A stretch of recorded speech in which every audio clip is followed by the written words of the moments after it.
Hello mga kakupas, papanood ko lang sa inyo itong mga araw na nangyari sa amin sa maghapon.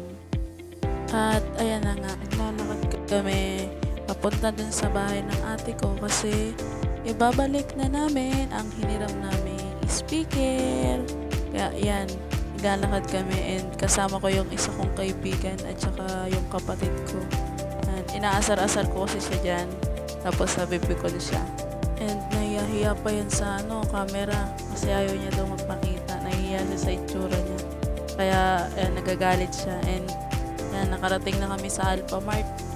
Patawid na yan kasi diyan sila marunong tumawid. Kaya sinasabayan ko. Yan, inaasar ko pa yan sila dyan na unano, ang liliit kasi hindi marunong tumawid. Ganyan, inaasar ko. At yun, nakatawid yung dalawa. At nandito na pala kami sa kanto ng malapit na kami sa bahay nila ate, and yan, binibidyoan ko pa rin sila hanggang naglalakad kahit visit na yan, ipapalo na sa kanya yung speaker, sige lang. Kaya ginawa ko, dito na lang ako sa likod para hindi nila ako mampas yan. Sakit kaya yan, pag ikaw yung nampas yan, nako talaga, bukol talaga yan sa ulo mo. Ewan ko na lang.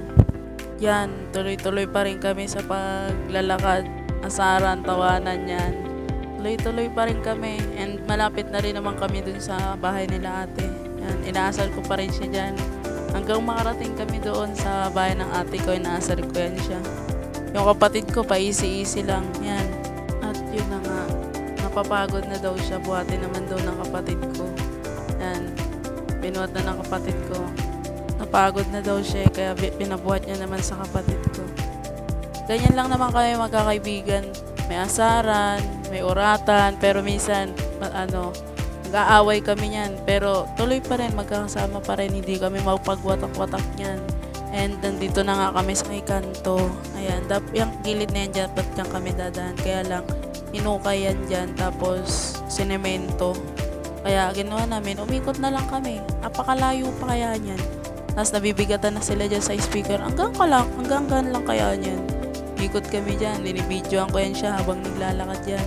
Kaya makarating kami doon sa gilid, tas lumiko pa kami.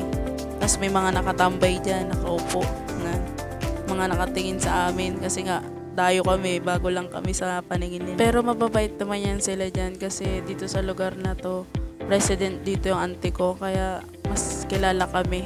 Pero mababait yun naman yung mga tao dito, and tulong-tulungan sila, sama-samahan sila, kaya yan, masasaya naman.